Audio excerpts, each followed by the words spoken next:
मेरा कहना है कि आप आगे बढ़ो, पीछे मुड़कर कभी ना देखो, कहीं न कहीं मंजिल तेरे सामने खड़ा रहेगा। आगे बढ़ो। अभी मैं 150 बच्चियों को अभी तक मैं मिथिला कला में प्रशिक्षण दे चुकी हूँ। उसमें से 50 बच्चियों को मुफ्त निःशुल्क ओपन सेंटर था, तो सारी स्लम बच्चियां वगैरह उसमें रहती थी। तो मेरे को लगता था कि इन लोगों को भी कुछ आना चाहिए, तो उन लोगों को मैं बाकायदा मुफ्त ट्रेनिंग देती थी। गोधना पेंटिंग मैं ज़्यादा बनाती हूँ जी। और आपके पेंटिंग की काफ़ी डिमांड है, कहाँ मेरा पूरे ऑल इंडिया में डिमांड है। अभी टाटा मेमोरियल में स्थापना दिवस हुआ था, वहाँ मेरे 2 पेंटिंग गए थे, अच्छे खासे दामों में बिके।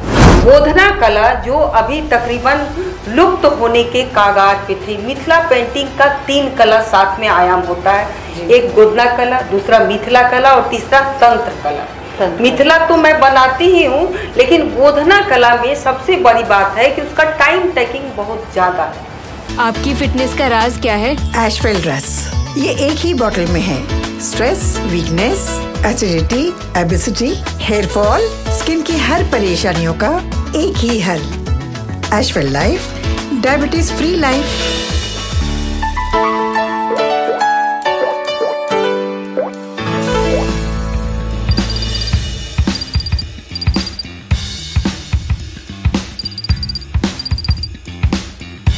नमस्कार, आप देख रहे हैं NBC 24 और मैं हूं आरती बाला आपके साथ। अभी हमारे साथ मधुबनी पेंटिंग के नामचीन कलाकार मौजूद हैं और आपको बता दें कि ये एक कवित्री भी है और इन्हें स्टेट लेवल के तमाम पुरस्कार मिल चुके हैं। तो आइए वुमेन्स डे स्पेशल प्रोग्राम में हम इनसे जुड़ते हैं और जानते हैं इनके अब तक के सफर के बारे में। मैम, बहुत बहुत स्वागत है आपका हमारे स्टूडियो में। मैम, इस सफर की शुरुआत कैसे हुई और कैसे आपने ये मुकाम पाया, इसके बारे में हमारे दर्शकों को कुछ बताएं। मैं मिथिलांचल परिवार से हूँ। मेरी मम्मी टीचर रही जी, और मेरी दादी मिथिला पेंटिंग बहुत अच्छा बनाती थी जी।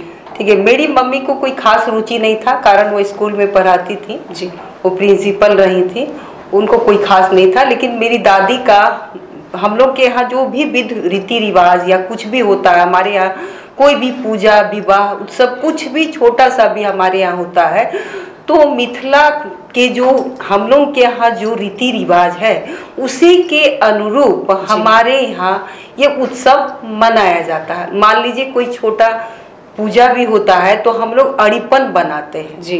बिना अरिपन का हमारे यहाँ कोई पूजा नहीं होता है, चाहे वो घर का पूजा हो, दीपावली हो, सत्यनारायण भगवान का पूजा हो, या विवाह में तो खैर बहुत विधिवत विस्तृत रूप से हमारे यहाँ अरिपन, रंगोली, कोहबर जिसको आज देखते हैं पूरी इंटरनेशनल ख्याति प्राप्त है। कोहबर इतना फेमस पेंटिंग कला के रूप में मिथिला कला में कोहबर को सबसे ऊंचा स्थान दिया गया है, वो हम लोग के यहाँ एकदम जरूर बनता है। तो आप किसे आगे लेकर बढ़ी और आपको ये मुकाम? मेरी दादी का पूरा सहयोग रहा है। मेरी दादी हमेशा हमको साथ में कुछ भी बनाती थी तो हम लोग को साथ में कि नहीं तुम भी बनाओ। तो मैम, रुझान की अगर बात की जाए तो आपको मिथिला पेंटिंग में किस ओर सबसे ज्यादा रुझान हुई? और सबसे ज्यादा देखिए, मेरी शुरुआत घर में, गांव में आप जानते ही हैं, हम तो आयुषी रिफाइनरी में मेरा घर रहा। मेरी मम्मी आयुषी रिफाइनरी में ही टीचर रही जी, बेगूसराय, और मेरे पापा भी वहीं रहे। लेकिन हम लोग हैं मिथिलांचल के, लेकिन वहाँ शिक्षा ये परिवार पूरा हम लोग वही बस गए जी, ये बात रहा। तो मेरी दादी हमेशा मेरे यहाँ, मेरा घर जो है बगल में ही मल्हीपुर है जी, ठीक है, तो वहाँ से दादी का हमेशा आना जाना चाहिए, हम लोग हमेशा जाते थे। कोई भी पूजा पाठ हो तो हम लोग वहाँ जाते ही थे, या दादी लोग यहाँ आती ही थी। तो कुछ भी होता था तो हम लोग को कहती थी, सबसे मेरा ड्यूटी था कि उनको रंगोली बनाना है, अरिपन बनाना है, तो ये मैं बनाती थी बचपन से ही जी। वही बनाते बनाते अब उसके बाद देखिए कि अरे इतना फेमस होते जा रहा है, इसका व्यवसायीकरण हो गया। फिर हम लोग इस पे ये जहाँ तक लिखने की बात है तो मैं बचपन से ही लिखती हूँ जी। तो आपने कहा कि आपके घर में ऐसा इन्वॉल्वमेंट था, उसके बाद आपकी ये रुझान हुई और आप कवित्री भी हैं, तो बैकग्राउंड से कोई ऐसा आया जो इस तरह की चीजें करता हो? लेखनी में तो कोई नहीं है जी, लेकिन मिथिला पेंटिंग में तो पूरा घर ही। तो आप मिथिला बेस्ड लिखती हैं या फिर हिंदी ही भाषी हैं आप? नहीं, लिखती तो मैं हिंदी में ही हूँ जी। तो आपको कई सारे ऐसे सम्मान मिल चुके हैं, और चूंकि आज वुमेन्स डे स्पेशल हम बात कर रहे हैं, तो उस सम्मान के बारे में बताइए और कैसा लगा उसके। मेरे कला गुरु सम्मान मुझे मिला हुआ है, और वरिष्ठ कवित्री सम्मान हमको 2-3 बार मिला है जी। और अगर सफर की बात की जाए तो अभी आप जिस मुकाम पर हैं, तो आप आने वाली अपनी जनरेशन को, आने वाली अगली पीढ़ी को, अभी मैं 150 बच्चियों को अभी तक मैं मिथिला कला में प्रशिक्षण दे चुकी हूँ। उसमें से 50 बच्चियों को मुफ्त निःशुल्क, जो बिल्कुल जैसे मैं पहले एक NGO से जुड़ी हुई थी, वो सबको पता होगा, कोसी जन कल्याण समिति, आप लोग मीडिया में आप लोग को पता ही होगा, वो बहुत अच्छा NGO था, उससे मैं जुड़ी रही। उसमें जितनी सारी स्लम बच्चियाँ, ओपन सेंटर था तो सारी स्लम बच्चियाँ वगैरह उसमें रहती थी, तो मेरे को लगता था कि इन लोगों को भी कुछ आना चाहिए, तो उन लोगों को मैं बाकायदा मुफ्त ट्रेनिंग देती थी। और जो हमारे संस्था में आते हैं उनको तो जो चार्जेस थे सहयोग राशि के रूप में हम लेते थे, लेकिन जो स्लम बच्चियां थे उनसे हम आज तक नहीं लिया। अभी भी हमारे पास 10 बच्चियां हैं जिनको हम बिल्कुल निःशुल्क ट्रेनिंग दे रहे हैं, और उन्हीं को हम वो काम भी देते हैं।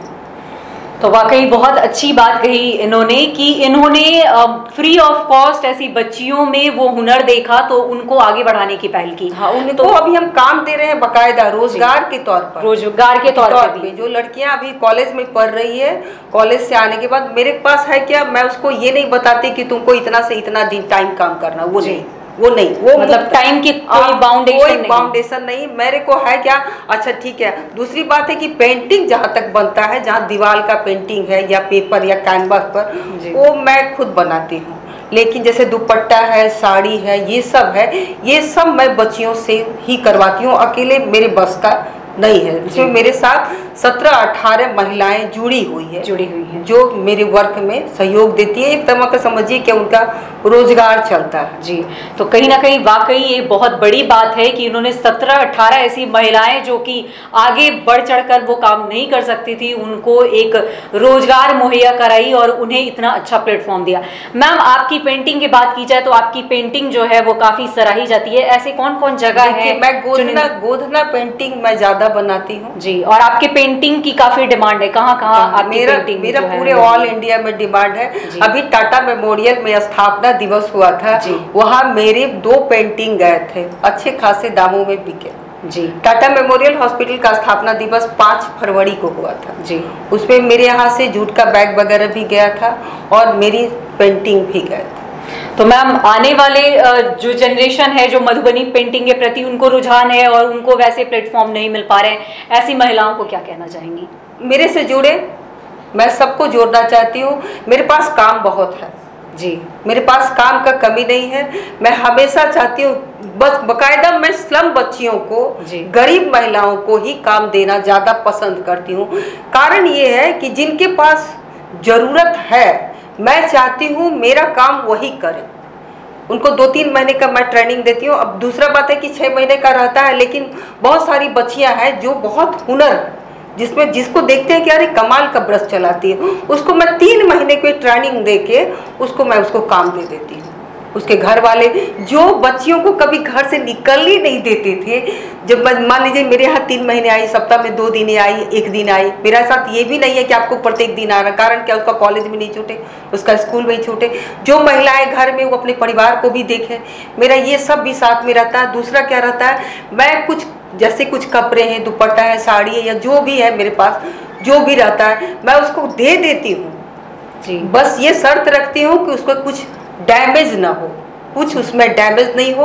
आप उसको घर ले जाओ, आराम से बनाओ और हमको पहुंचाओ, हम तुमको पेमेंट कर देंगे।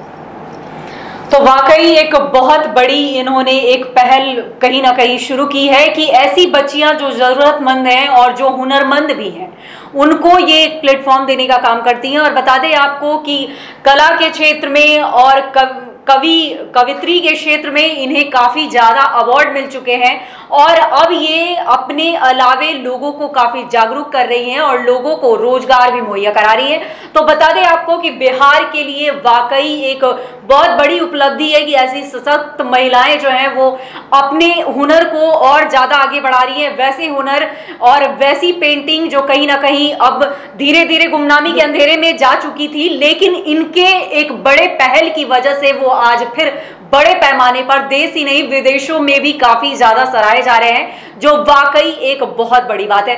तो मैम आपको कैसा लगता है, आपने कब आपने सोचा कि इस फील्ड में आना चाहिए? और दूसरी सबसे बड़ी बात कि एक छोटे से जगह से आने के बावजूद आपको इतना सराहा गया, इतने सारे अवार्ड मिलते चले गए, मैम वो एक्सपीरियंस हमारे दर्शकों के साथ शेयर कीजिए। देखिए मेरे साथ हुआ क्या, मेरे घर में तो ये हमेशा से चलता था। मैं कोई बहुत बड़ा तीर मारने का काम नहीं की हूँ, मैं अपने आप को बहुत बड़ा नहीं मान रही हूँ, क्योंकि हमसे बहुत आगे सारी अभी बिहार के 8 पद्मश्री हैं जी, कितने सारे बहुत सारे हमसे कई अवार्ड लेके बैठे हुए हैं।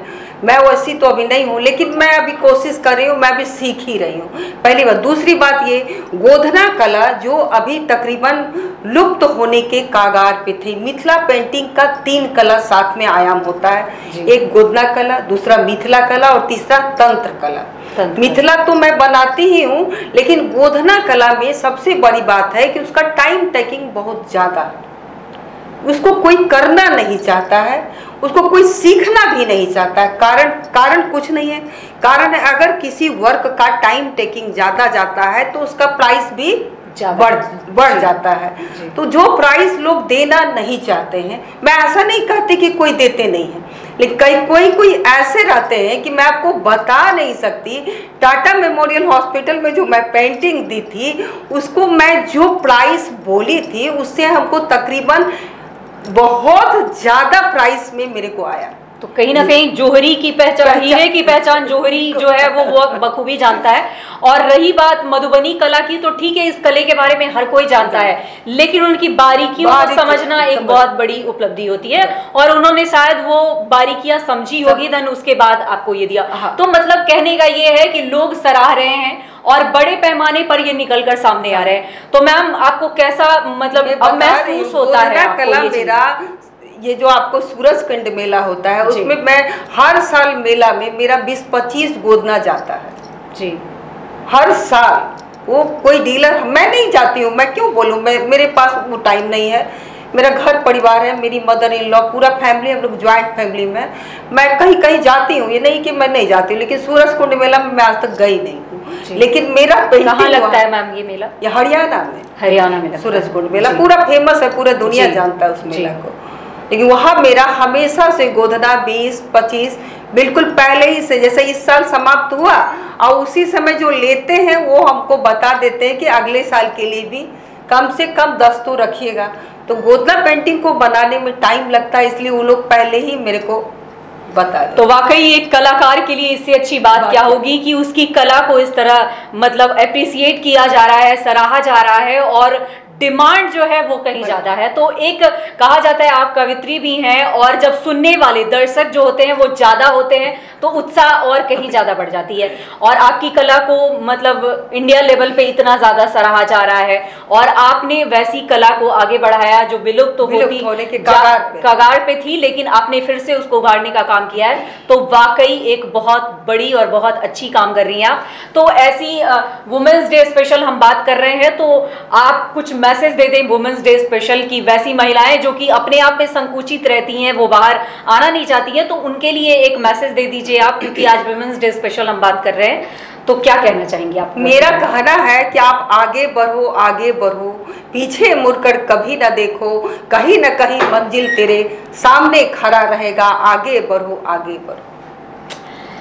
तो वाकई बहुत अच्छी बात कही इन्होंने और हमसे जुड़ने के लिए बहुत बहुत शुक्रिया। आपको बता दूं कि फिलहाल हम वुमेन्स डे स्पेशल पर चर्चा कर रहे थे और ये थी हमारे साथ सुजाता मिश्रा जो कि स्टेट अवार्डी हैं और इन्हें कई ऐसे सम्मान जो है वो मिल चुके हैं और एक बहुत बड़ी पहल की है इन्होंने ऐसी कला को उजागर करने का जो विलुप्त होने के कगार पे थी।